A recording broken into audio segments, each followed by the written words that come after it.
Hello everyone, welcome to my YouTube channel. In this particular video, let us discuss one more problem in which the interest is compounded half yearly and quarterly. So we are supposed to calculate the future value. The amount is 30,000 and it is deposited for 3 years and rate of interest is 10%. So first I will take case A. So case A is half yearly.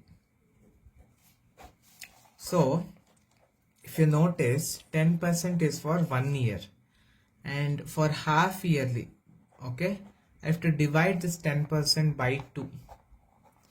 So it will be 5%. It will be 5% because in a year, 2 half years will come. So divide by 2. So the formula to find out future value is equal to present value into 1 plus I to the power of n into m ಮಾಡಬೇಕಾಗುತ್ತೆ.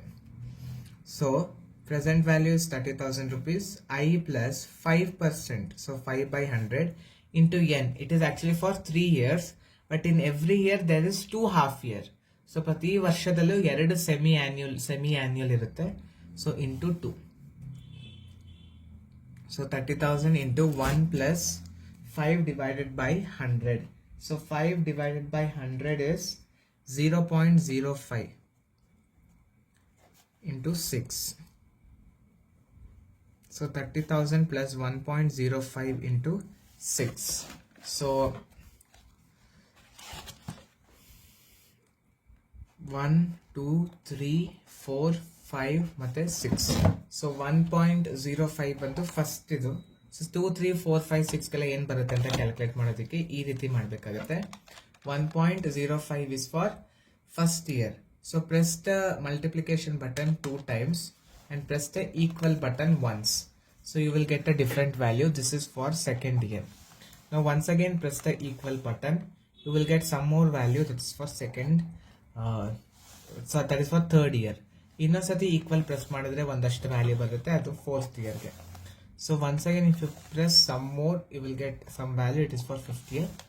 Last when you press, you will get the value that is for 6th year. E value 6th year 1.340. So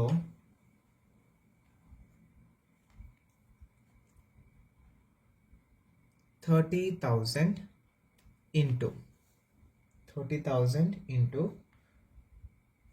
1.340. 30,000 into 1.340. Now 30,000 into 1.340 ಮಾಡಿದಾಗ we get an answer that is 40,200. This is the future value if the interest is compounded half yearly. ಅರ್ಧ ವರ್ಷಕ್ಕೆ interest ಅನ್ನು ತಗೊಂಡ್ರೆ ಇದು ಬರುತ್ತೆ. Now we have to solve case number 2. Case B solve ಮಾಡೋಣ. Case B says that if interest is compounded quarterly interest compound ಆದರೆ ಏನಾಗುತ್ತೆ. So ಈಗ 1 year has 4 quarters. 1 year ಅಲ್ಲಿ 4 quarters ಇದೆ. ಸೊ 1 yearಗೆ ಎಷ್ಟು ಇಂಟ್ರೆಸ್ಟ್ ಅಂತ ಹೇಳಿದ್ರೆ 10%. ಈಗ 1 quarterಗೆ ಎಷ್ಟು ಇಂಟ್ರೆಸ್ಟ್ ಅಂತ ಗೊತ್ತಾಗಬೇಕಂದ್ರೆ ಈ 10% ನಾನು 4 ಇಂದ ಡಿವೈಡ್ ಮಾಡಬೇಕಾಗುತ್ತೆ. ಯಾಕಂದ್ರೆ 4 quarters ಇರುತ್ತೆ, ನನಗೆ 2.5 ಬರುತ್ತೆ. So 2.5 is an interest for 1 quarter. So based on this I have to solve. Present value is equal to future value is equal to present value into 1 plus I n into m.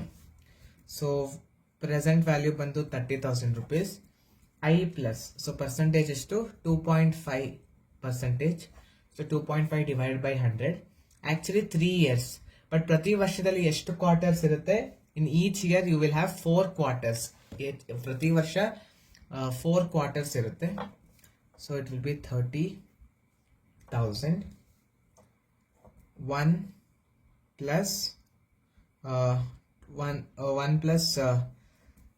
2.5 divided by 100 ಮಾಡಬೇಕಾಗುತ್ತೆ. 2.5 divided by 100 will be 0.025. 4 3s are 12.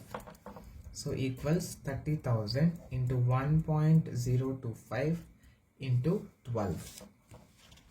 So we got 1, 2, 3, 4, 5, 6, 7, 8, 9, 10, 11, 12. So this 1.025 ಅನ್ನೋದು ಮೊದಲನೇ ವರ್ಷದ್ದು 1.025 for first year. Second year ಎಲ್ಲ ಗೊತ್ತಾಗಬೇಕಂದ್ರೆ multiplication button ಅನ್ನ 2 times press ಮಾಡಿ ಒಂದ್ಸತಿ equal symbol ಅನ್ನ press ಮಾಡಿದ್ರೆ ಈ ವ್ಯಾಲ್ಯೂ ಬರುತ್ತೆ, ಅದು second year. Next when I press the equal symbol I will get some more value for third year. Next if I press I will get for fourth year.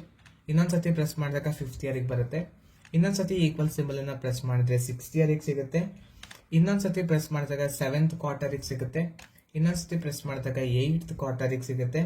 ಇನ್ನೊಂದ್ಸತಿ press ಮಾಡಿದ್ರೆ ninth, ಹಾಗೆ press ಮಾಡಿದ್ರೆ 10th, 11th ಮತ್ತೆ 12th ಸಿಗುತ್ತೆ. 1.3448. So 1.3448 into 30,000. So which is equals to 40,346.66. So the future value is equal to 40,346.66 when the interest is compounded quarterly. Usually ಇದು question ಕೇಳಿದ್ರೆ section B ಗೆ ಇರುತ್ತೆ. So very easy. ಒಂದು ಅರ್ಥ ಮಾಡ್ಕೊಳ್ಬೇಕು, ಇಂಟ್ರೆಸ್ಟ್ ಹಾಫ್ ಇಯರ್ಲಿ. ಸೊ ಒಂದು table ಮಾಡ್ಕೊಡ್ತೀನಿ, so ನಿಮಗೆ ಈಸಿ ಆಗುತ್ತೆ. ಸೊ ಹಾಫ್ ಇಯರ್ಲಿ ಅಂದರೆ ಡಿವೈಡೆಡ್ ಬೈ 2. ಇಲ್ಲಿ ಏನೇ ಪರ್ಸೆಂಟೇಜ್ ಬಂದಿದ್ರು ಅದನ್ನ ಡಿವೈಡ್ ಬೈ 2 ಮಾಡಿ. ಕ್ವಾರ್ಟರ್ಲಿ ಬಂದಿದ್ರೆ ಅದನ್ನ ಡಿವೈಡೆಡ್ ಬೈ 4 ಮಾಡಿ. ಸಪೋಸ್ ಮಂತ್ಲಿ ಏನಾದರೂ ಕೇಳಿದ್ರೆ, ಯೂಶಲಿ ಕೇಳಲ್ಲ, ಮಂತ್ಲಿ ಕೇಳಿದ್ರೆ ಇಲ್ಲಿ ಡಿವೈಡೆಡ್ ಬೈ 12 ಮಾಡಿ. ಮತ್ತೆ ಇಲ್ಲಿ ಹಾಫ್ ಇಯರ್ಲಿ ಬಂದಾಗ n ಇಂಟು ಎಂ ಮಾಡ್ತೀವಿ ಗೊತ್ತಾ. n ಇಂಟು ಎಂ ಜಾಗದಲ್ಲಿ ಇಲ್ಲಿ ಏನ್ ಡಿವೈಡ್ ಮಾಡಿರ್ತೀರೋ ಅದನ್ನೇ ಬರ್ಕೊಳ್ಳಿ, ಇಂಟು 2. ಕ್ವಾರ್ಟರ್ಲಿಲೂ ಅಷ್ಟೇ, n ಇಂಟು 4 ಡಿವೈಡ್ ಮಾಡಿದ್ರೆ 4, ಯಾಕಂದ್ರೆ 4 ಕ್ವಾರ್ಟರ್ಸ್ ಇರುತ್ತೆ 1 ಇಯರ್ ಅಲ್ಲಿ. ಮಂತ್ಲಿಗೆ ಬಂದಾಗ n ಇಂಟು 12, ಯಾಕಂದ್ರೆ ಒಂದು ವರ್ಷದಲ್ಲಿ 12 ಮಂತ್ಸ್ ಇರುತ್ತೆ. ಸೊ ಈ ಒಂದು ಚಾರ್ಟ್ ನ ನೆನ್ಪಿಟ್ಕೊಳ್ಳಿ, ಸೊ ದಟ್ ನಿಮ್ಗೆ ಎಕ್ಸಾಮ್ ಹಾಲ್ ಅಲ್ಲಿ ಸಪೋಸ್ ಆ ರೀತಿ ಕ್ವಶನ್ಸ್ ಬಂತು ಅಂದ್ರೆ ನಿಮ್ಗೆ ಈಸಿ ಆಗುತ್ತೆ. ಸೊ ಇಲ್ಲಿ ತನಕ ನಾನು ಸಿಂಗಲ್ ಕ್ಯಾಶ್ ಫ್ಲೋ ಅಂದ್ರೆ ಒಂದೇ ಅಮೌಂಟ್ ಕೊಟ್ಟಾಗ ಯಾವ ರೀತಿ ಮಾಡೋದು ಅನ್ನೋದನ್ನ ಹೇಳ್ಕೊಟ್ಟಿದ್ದೀನಿ. ಇನ್ ಮೈ ನೆಕ್ಸ್ಟ್ ವಿಡಿಯೋಸ್, ಮುಂಬರುವ ವಿಡಿಯೋಸ್ಗಳಲ್ಲಿ ಮಲ್ಟಿಪಲ್ ಕ್ಯಾಶ್ ಫ್ಲೋಸ್ ಇತ್ತು ಅಂದ್ರೆ, okay, multiple uneven cash flows ಇತ್ತು ಅಂತ ಅಂದ್ರೆ ಯಾವ ರೀತಿ ಮಾಡಬೇಕು ಅಂತ ಹೇಳಿ ನಾನು ಮುಂದಿನ ವಿಡಿಯೋಸ್ಗಳಲ್ಲಿ ಹೇಳ್ಕೊಡ್ತೀನಿ.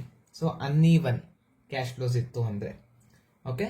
Hope you have understood this video very well. I'll meet you in the next video.